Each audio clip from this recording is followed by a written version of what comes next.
আসসালামু আলাইকুম। আজকে আবার হাজির হয়েছে নতুন একটা ভিডিও নিয়ে।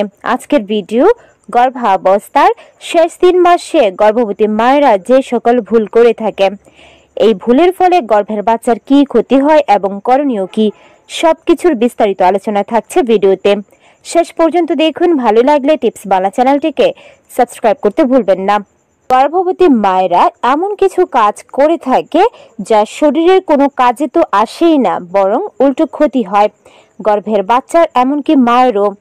তাই গর্ভাবস্থায় অনেক কিছু নিজের মন গড়া করা যাবে না। চিকিৎসকের পরামর্শ নিয়ে চিন্তা ভাবনা করে করতে হবে।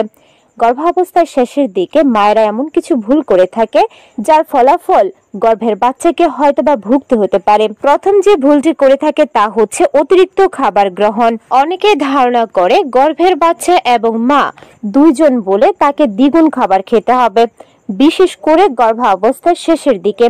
কিন্তু মনে রাখতে হবে, ছোট্ট ব্রণ বা বাচ্চা একজন পূর্ণাঙ্গ মানুষের সমান খেতে পারে না।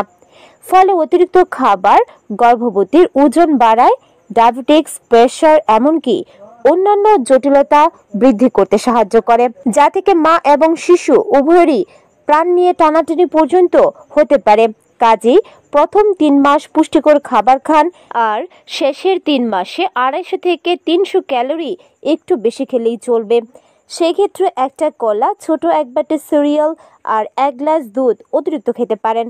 কিন্তু অনেক বেশি খাবার একেবারে খাওয়া উচিত নয়, অল্প অল্প করে বারবার খাবেন। গর্ভাবস্থার শেষের দিকে দ্বিতীয় যে ভুলটি করে তা হচ্ছে ভুলভাবে ঘুমানো।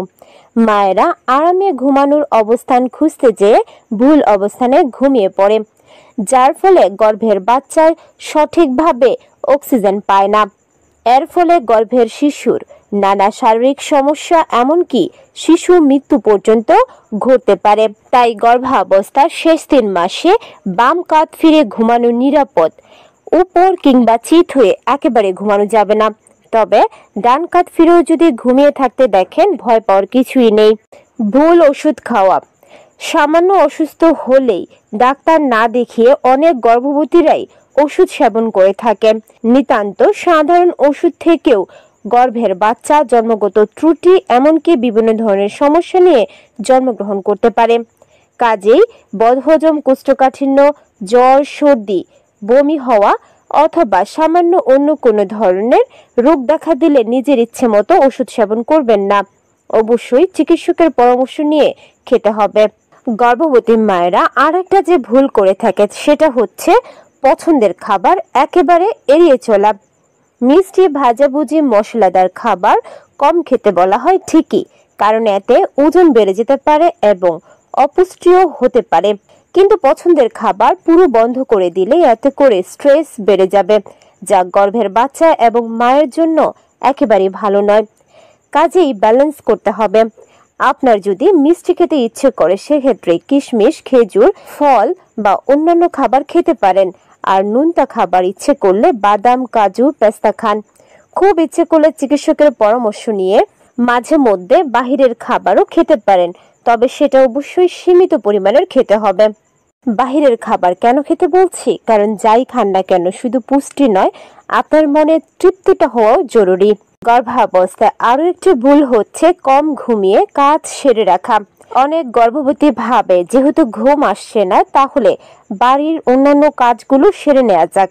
এমনকি প্রসবের পরে বাচ্চা হয়ে গেলে সে অনেক ব্যস্ত হয়ে যাবে, তাই এখনই অনেক কাজ আগে থেকে করে রাখতে চায়। তবে এটা কখনোই করা যাবে না। এমনিতেই শরীর অনেক ক্লান্ত থাকে। এই সময় যদি কম ঘুম যুক্ত হয়, তাহলে শরীর একেবারেই খারাপ হতে থাকে। তাই গর্ভাবস্থায় মিনিমাম 7 থেকে 8 ঘন্টা ঘুমাতেই হবে। আর যদি আপনি অফিসে যান, অফিসের ফাঁকে যদি আপনার সুযোগ থাকে, সেক্ষেত্রে দুপুরে খাওয়ার পরে 10 থেকে 15 মিনিট দিবানিদ্রা দিতে পারেন। এতে করে আপনার ঘুমের চাহিদা পূরণ হবে এবং আপনার বাচ্চাও ভালো থাকবে। প্রায় সব গর্ভবতীরা যে ভুলটি করে থাকে সেটা হচ্ছে যে কোনো ধরনের পরামর্শ করতে লজ্জা পাওয়া বা ভয় পাওয়া। অনেকেই বাড়ির অভিজ্ঞ কারোর সাথে খোলাখুলি আলোচনা করতে ভয় পায়, এমনকি ডাক্তারের সাথেও মন খুলে তার সমস্যার কথা বলতে পারে না। তবে এটা সবচেয়ে বড় ভুল। গর্ভাবস্থায় আপনি যত প্রশ্ন করবেন এবং নিজের সমস্যাগুলো তুলে ধরবেন, তত সহজেই আপনি সমস্যার সমাধান পাবেন এবং আপনার বাচ্চাকে ভালো রাখতে পারবেন। অভিজ্ঞ ব্যক্তি বা ডাক্তারের থেকে জেনে নিতে হবে প্রসবের পর কিভাবে চলবেন, ব্রেস্ট ফিড কিভাবে করাবেন, গর্ভাবস্থায় কি খাবেন, কি ব্যায়াম করবেন, কি নিয়ম মেনে চলতে হবে, এমনকি কোন ধরনের খাবার এড়িয়ে চলতে হবে বা কি কাজ আপনি একেবারেই করতে পারবেন না। আশা করছি ভিডিওটা দেখে ক্লিয়ারলি বুঝতে পেরেছেন গর্ভাবস্থায় এই ছোট ছোট ভুলগুলো আপনার এবং অনাগত সন্তানের জন্য মারাত্মক ক্ষতির কারণ হতে পারে। তাই অবশ্যই গর্ভাবস্থায় ব্যায়াম, পুষ্টি, ঘুম, এমনকি নিজের শরীরের প্রতি যত্ন নিতে ভুলবেন না। যদি ভিডিওটা ভালো লেগে থাকে টিপস বাংলা চ্যানেলটিকে সাবস্ক্রাইব করতে ভুলবেন না। আল্লাহ হাফেজ।